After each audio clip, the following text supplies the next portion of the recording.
It's really simple. Know the user, know the magic, connect the two. I'm Eric Fulweiler, and this is Scratch, bringing you marketing lessons from leading brands and brains, rewriting the rulebook from scratch for the world of today.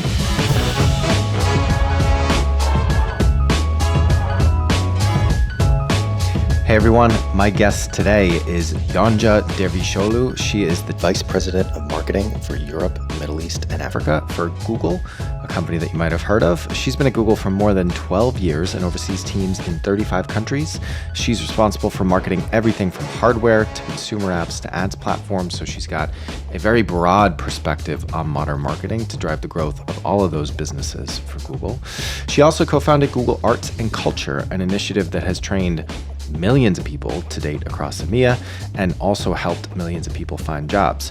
Prior to Google, Yonca spent a decade at Unilever and 4 years at Yahoo in the early web 1.0.com era. She sits on the Heineken Supervisory Board, the Serpentine Galleries Innovation Circle, Brookings Institute Global Leadership Council. I could go on and on. She sits on many different boards. And actually, it's one of the conversations that we talk about, how she's kind of expanded her career in that direction. Yonca is also an expert tarot card reader and Apple connoisseur. Unfortunately, we did not get to talk about those, so I'll have to come back to her on that. We did talk about some brands that she's fascinated by, some trends that she's very curious about right now, and spent a lot of time kind of talking about what mattered most to getting her to where she is today as CMO of one of the biggest brands in the world. So without further ado, please enjoy my conversation with Yonca.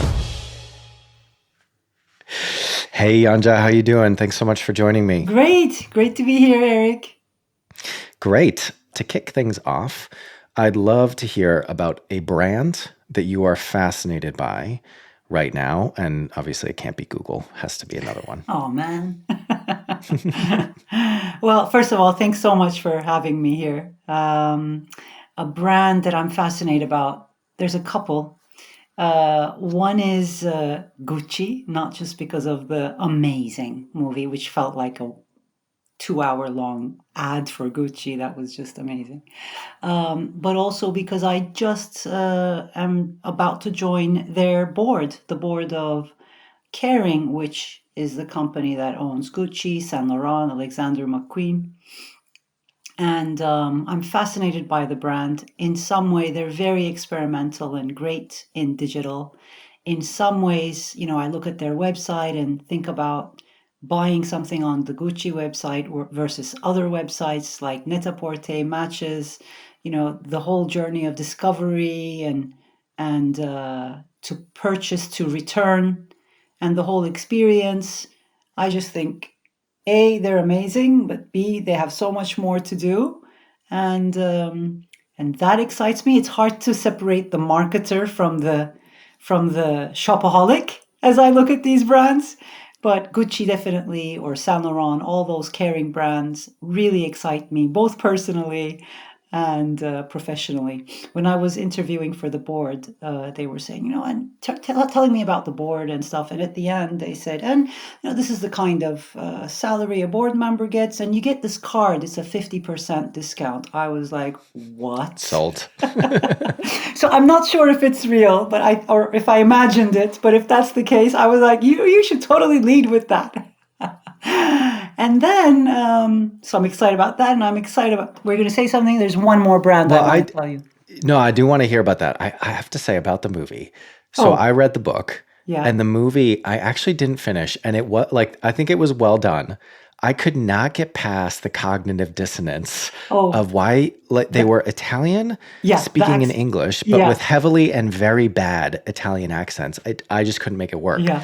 I'm like, we know that they're American actors. I know. Just have them speak in English. It would be so much better. I know, it was funny. I don't know. I just couldn't get past that. But as a brand, I think it's very interesting. I feel you. I felt that way. And unfortunately, I read this great Tom Ford article about the movie before the movie, and it's like, and it sounds like what's her name? Come on, lead actress. Lady Gaga? Lady Gaga. It's like, why does Lady Gaga have a Moscow? She sounds more Moscow than Milan. And I was like, oh, I wish I hadn't heard that, because the whole movie I was thinking of that when I watched. But it was And great. then you've got Jared Leto that's like so over the I top. I And know. maybe it's Yeah. because I speak Italian. And so to me, it's like, it's kind of like when people try to put on bad Boston accents. Yeah, yeah, yeah, I've got yeah, the yeah. hat on right now. Yeah. You were asking what this hat means, Boston Red Oh, that's Sox. what it is. Okay. Anyway, I just couldn't get past that. But I will say it's very interesting. My background's coming up in the agency world and kind of social digital media. I think we worked with Cartier when I was at VaynerMedia, but in general, I always found that luxury brands were so slow to adopt new channels and new media, and so precious, and I think that's the right word, about traditional media channels needing to be the places that their brands were represented: print, TV, out of home. And they were so reluctant to go on to social. And now, of course, they're there because it's been a while. And, we've proven that luxury brands can build brand and drive growth in social. But I always thought that was a huge opportunity. And, a lot of what we're looking at is challenger brands. And I think you see challenger luxury brands. That's a big area of opportunity that they have against the incumbents, the Kerings of the world, and that portfolio of brands, is that they're just faster moving to adopt new media, new technology, and new channels to reach this audience. Yeah, totally, totally. But I'm really happy to see that Caring are asking all the questions. What do we do about the metaverse? What do we do with NFTs? And I'm like, actually, your website speed could improve before you ask all these questions. And your omni-channel strategy, which we call, how do you show up on the store versus the online, and how does it all seamlessly become one experience? Perhaps an ideal, a shared experience with friends when you choose to, think about that more. But it's great to see even the non-challenger brands so excited about the future and what it means for them, and always pushing boundaries. Did you see the Metaverse fashion show that No, happened recently? no, I heard about it, but I haven't I seen it. just read about it I this heard it morning, was actually. underwhelming. Okay. But I read that, because I work with Derek Blasberg. I'm so lucky to call him a colleague and a friend. He leads our YouTube fashion and beauty. Um, that's what he leads globally, and so he's always a great insight. And I basically heard that it was a great effort and got a lot of interest, but a little bit, lots of learnings. Let's say a little bit ahead of Yeah. its time. Yeah. I think that's where a lot of things are in the NFT Web3 space for brand, is people kind of experimenting, trying to figure it out. I mean, the other thing that is definitely happening is there's a good amount of innovation for the sake of innovation. People wanting headlines, not just on the client side, like agencies really push for that as well.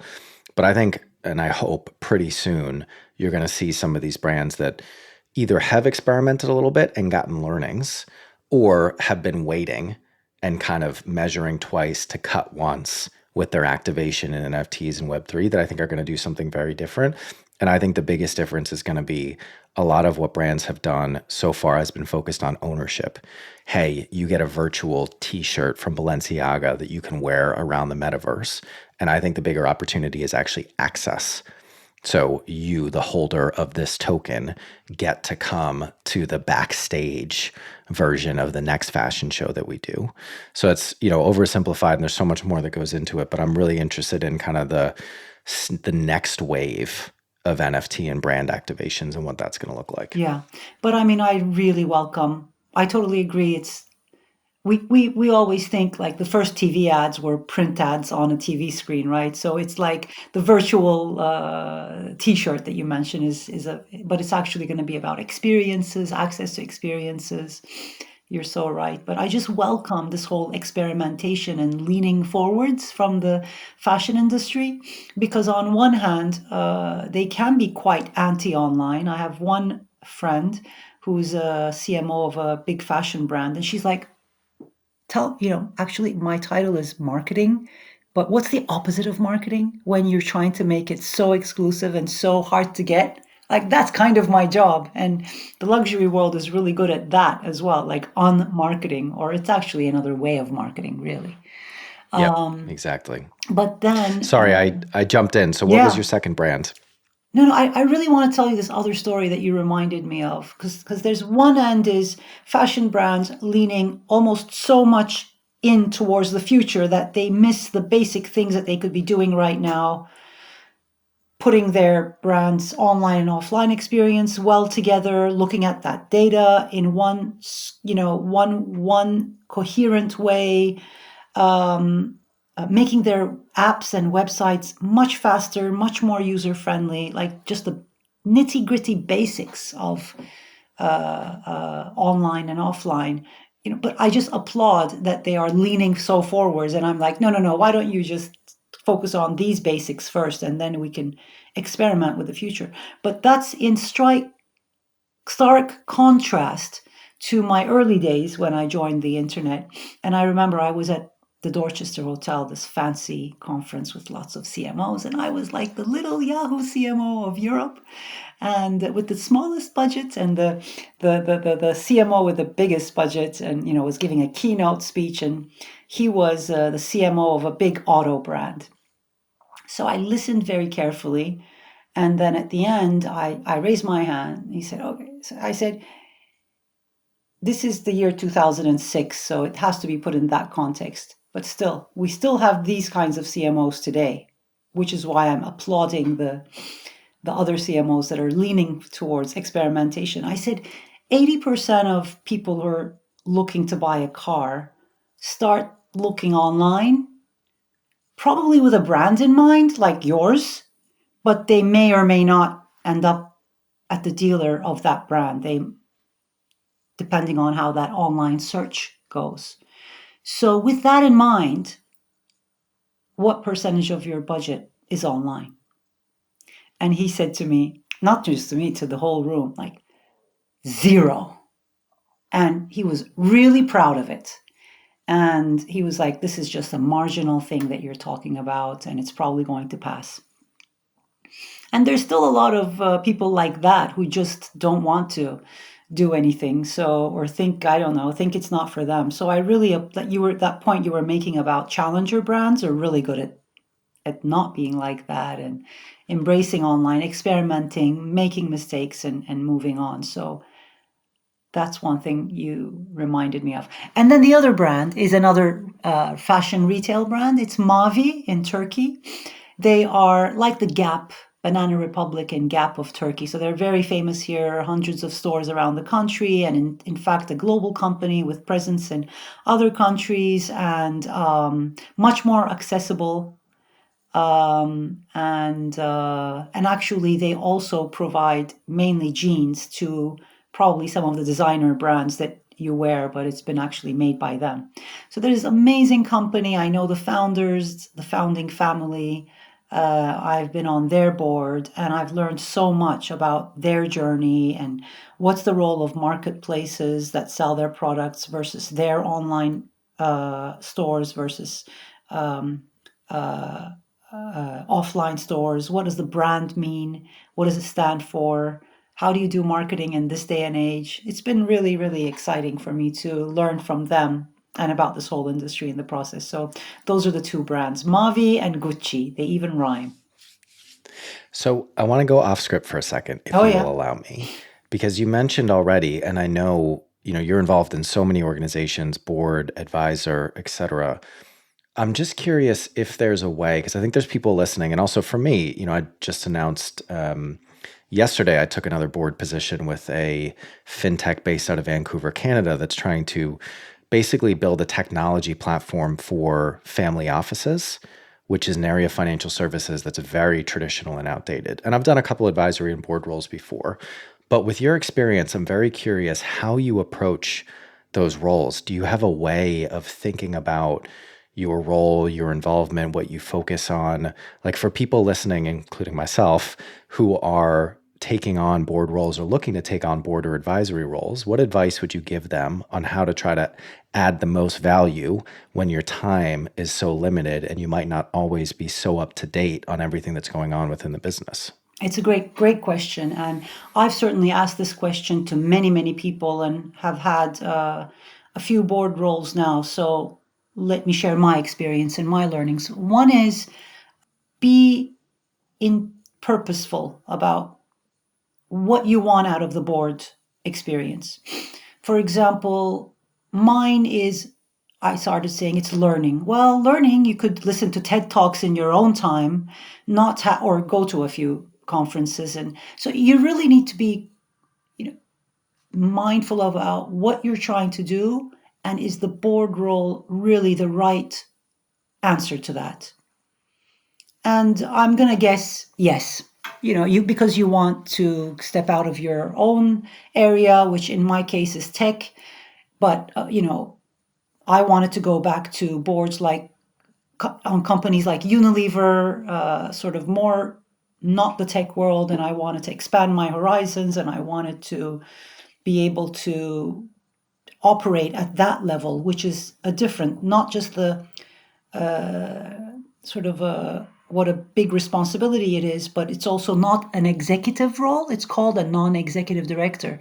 What does that even mean? And how do you best add value? Just gaining that experience was great for me. So first is know what you want from the board experience and approach it with that in mind. Second is, okay, you've done that. You want a board experience. You know what your reasons are.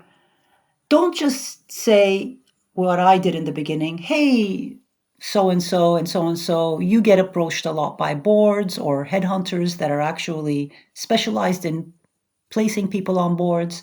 Can you drop my name when you're not interested? That's a very reactive approach, as opposed to my dream boards would be these ones. I'm just going to dream, and then trying to go after them. So that's my second advice. And then the third advice is, or learning rather, is I decided it's this board, it's happening. I'm now asking friends, should I do this board?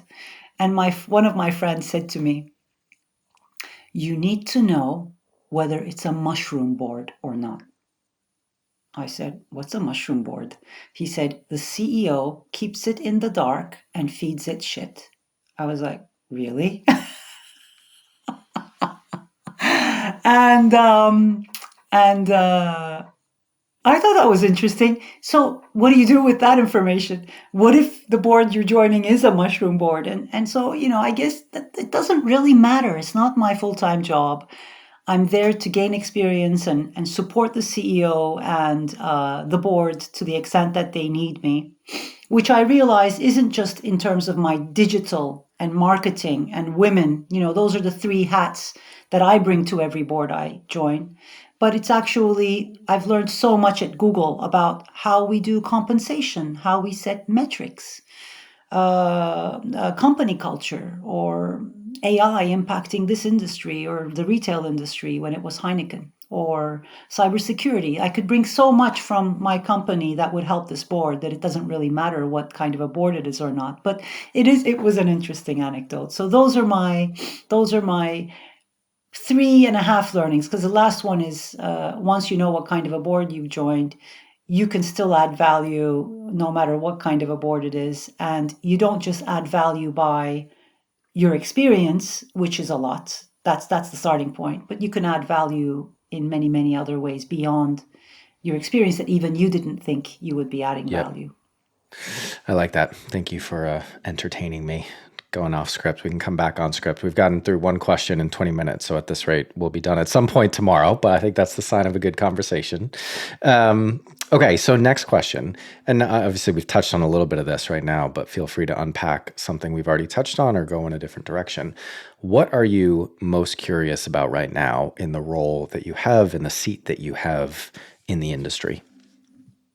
I've always been super curious about the future. Really, that's my thing. Even when I was at Unilever, I was working in innovation, and I was like, men and women don't need to make the washing easier, because it was all about powders to tablets and how that makes washing easier. I was like, they just don't want to do the washing. Who wants to do washing? Who wants to take something to the dry cleaner? Why can't we have laser pens that zap the stain off and steam cupboards that don't mean you have to wash or sort or iron anything. And surely in the 21st century, we should have answers to these questions. And I did work on a stain zapping pen that also zapped the fabric out of the clothes. So, it's still, I still hope someone's working on it.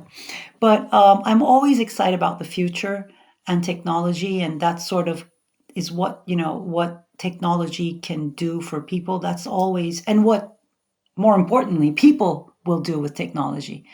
I'm watching the Vikings series right now, and they were basically really good users of technology, navigational ships, all kinds of. So I'm always fascinated in no matter what I watch or do about technology. I guess the thing that I'm most curious or spending my emotional and mental capacity on right now, as a part of my work, not just personally, is what's happening in Ukraine, the invasion of Ukraine, and how we can keep our team and Googlers safe, whether they're in Ukraine or working for an American company in Russia, and how our products can help people on the ground, um, and what we can do with the humanitarian response for refugees with our products, and also with the $35 million that we raised. Our CEO Sundar just met with Polish and Slovenian PMs, the two of the Kiev three, as they're called, the three prime ministers that went to Kiev recently. So I think there's a lot we can do to help there, and that's sort of top of mind for me right now.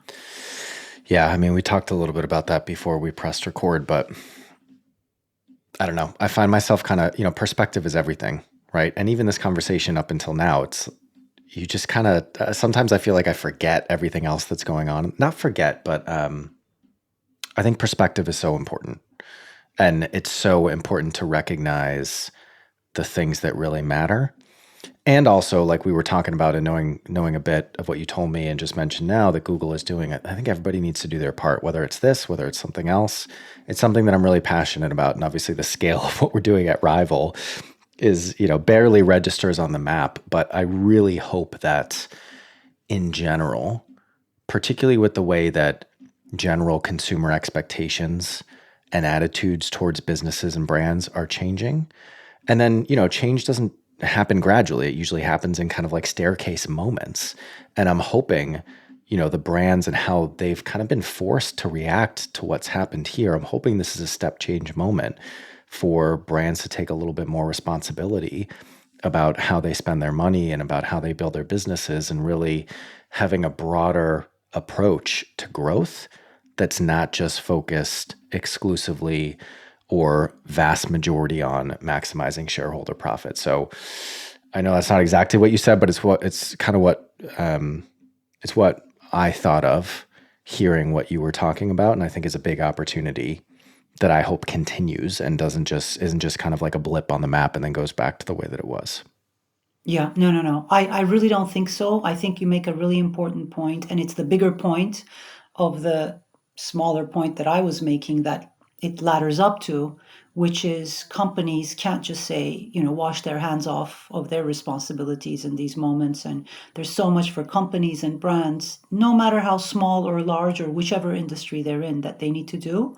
And people expect it of us. When you look at the Edelman Trust Barometer, I really love that research. They come out every year around Davos. Yeah. So people are looking more and more to CEOs to do something in these situations. Stakeholder capitalism, it's not about responsibility to shareholders, but stakeholders, the community that we operate in, our employees, much more than, so I think the world is absolutely moving in that direction. But like we've done things like handling, obviously being the only source of truth, or the other side of the story, the true information in Russia, for example, with YouTube and search still.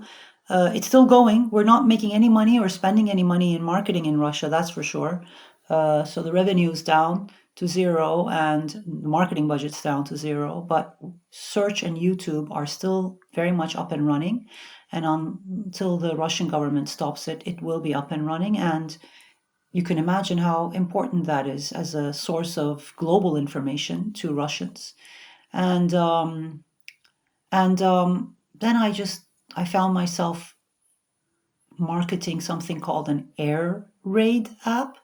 It's an app that the Russian government and Ukrainian government and a Ukrainian developer developed, that because the sirens aren't working during air raids, people don't know that an air raid is approaching and they don't know where to shelter. So there's now an app that we promoted on our homepage, and it tells people, it gives them a notification that there's an air raid coming and where they need to go. And when we started promoting it, it was at 1 million downloads and it got to 4 million. And I was like, yay. And then I was like, what?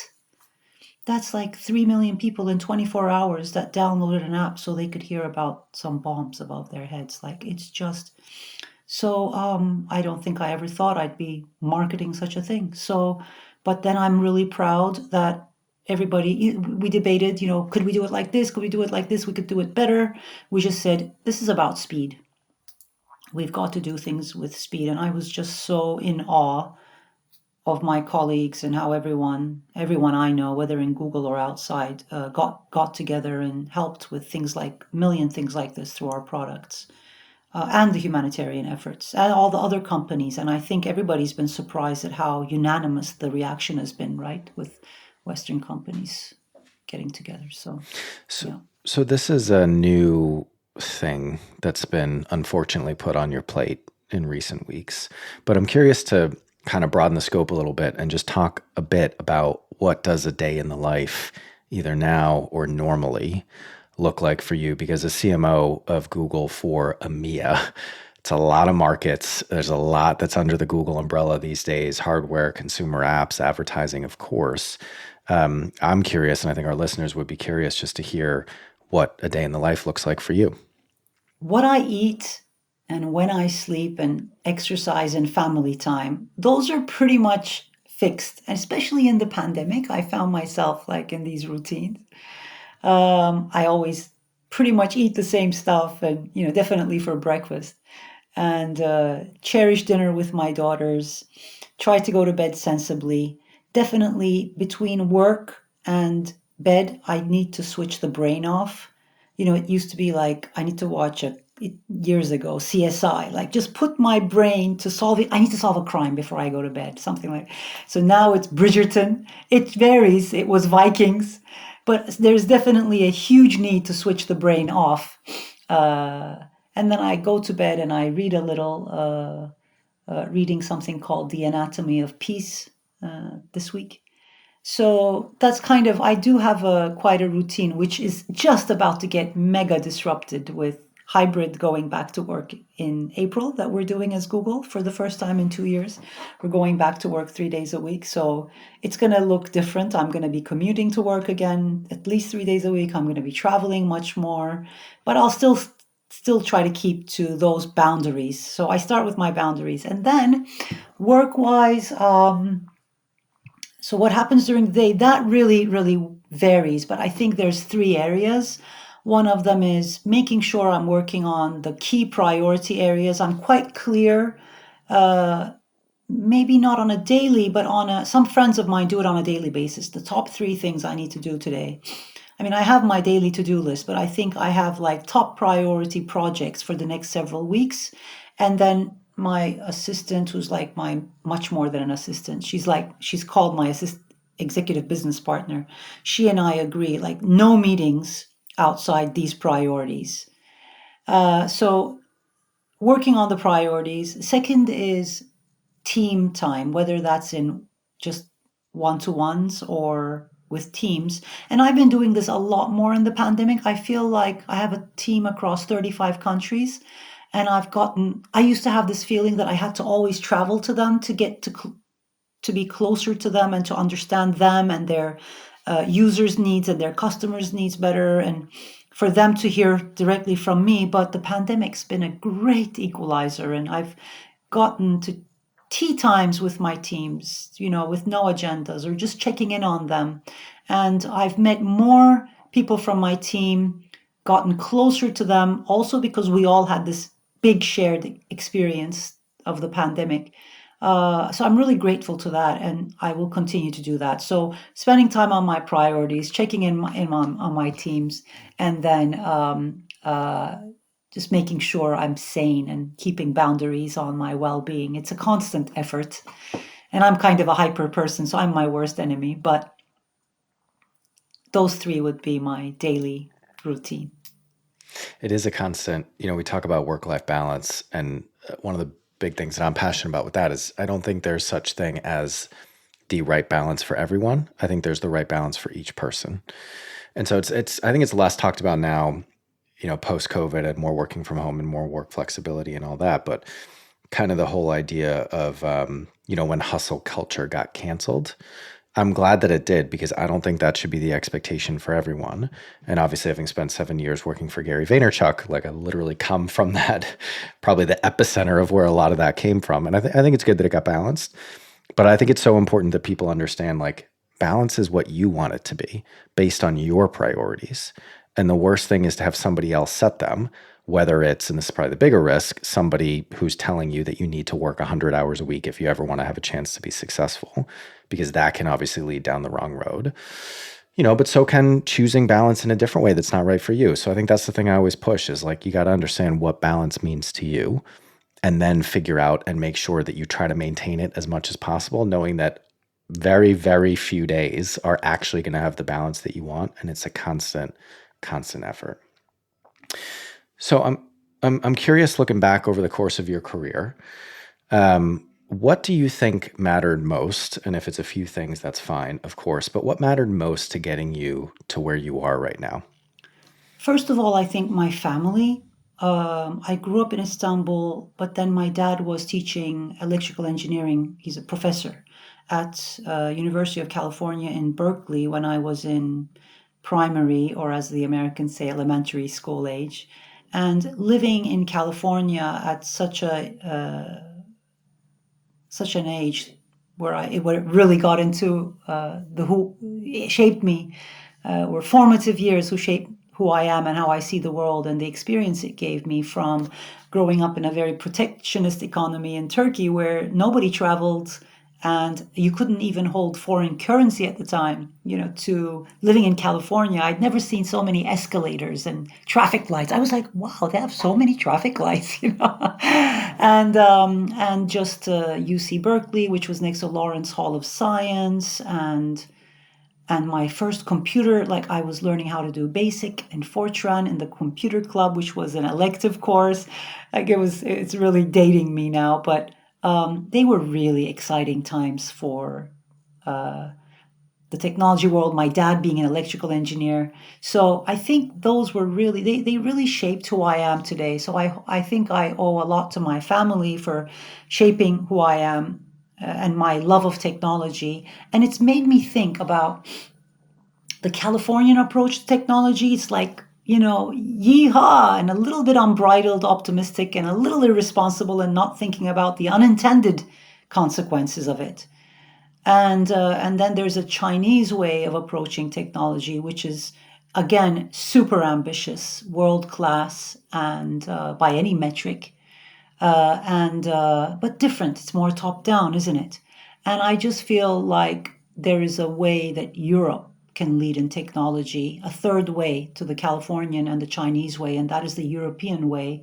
When I say Europe, Middle East, Africa way of approaching technology, a bit more thinking about who we leave behind and not, a bit more with the values that we have here, like privacy, liberté, égalité. So that's really my dream and my vision, and everything that I do, every board role I take, every decision I make, every priority I work on tries to help that vision for EMEA's role in the future. A little bit too much worrying about technology and not enough pioneering in technology today in EMEA, and especially in continental Europe. And how can we push that? So that's a huge thing.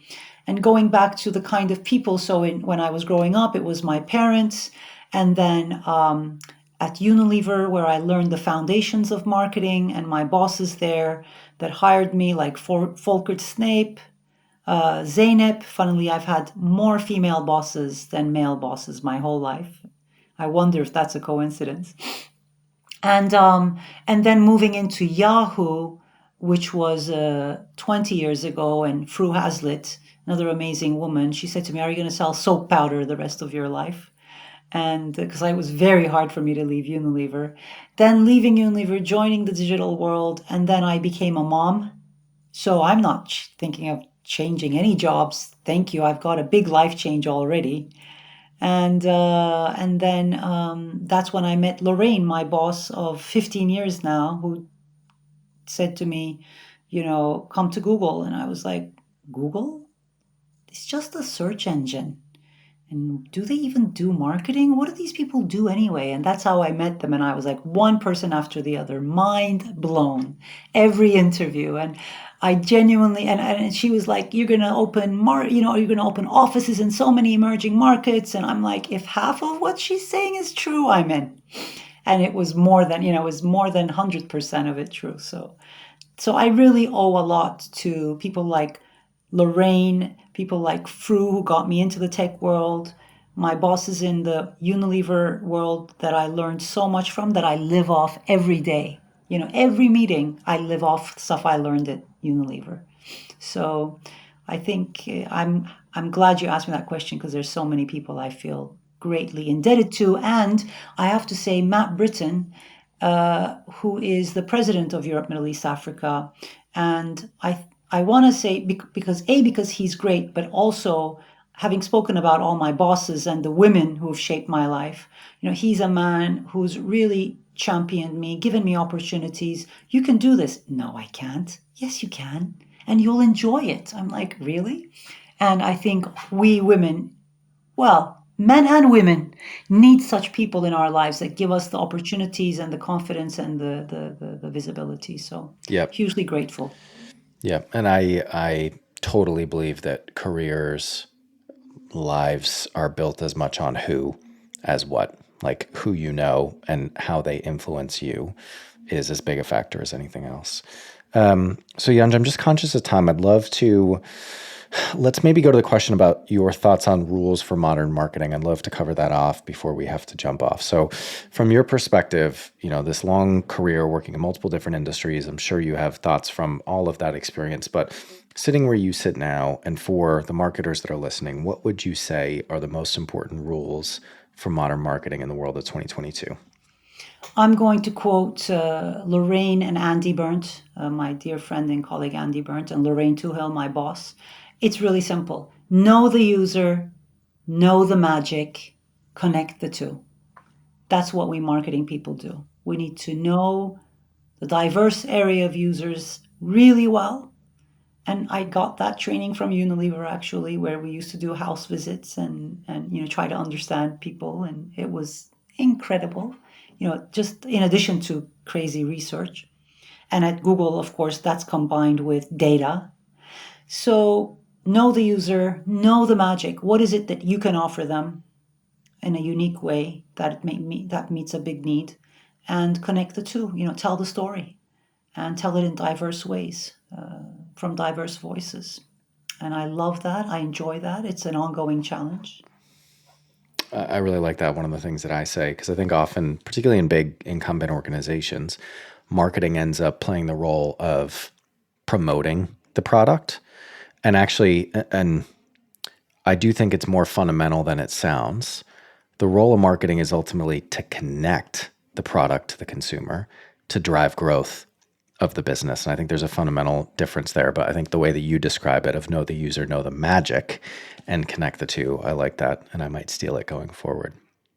So, Yonca, unfortunately, we are out of time. The last question I have for you is, what is one thing that people should do differently after listening to this conversation in your perspective today?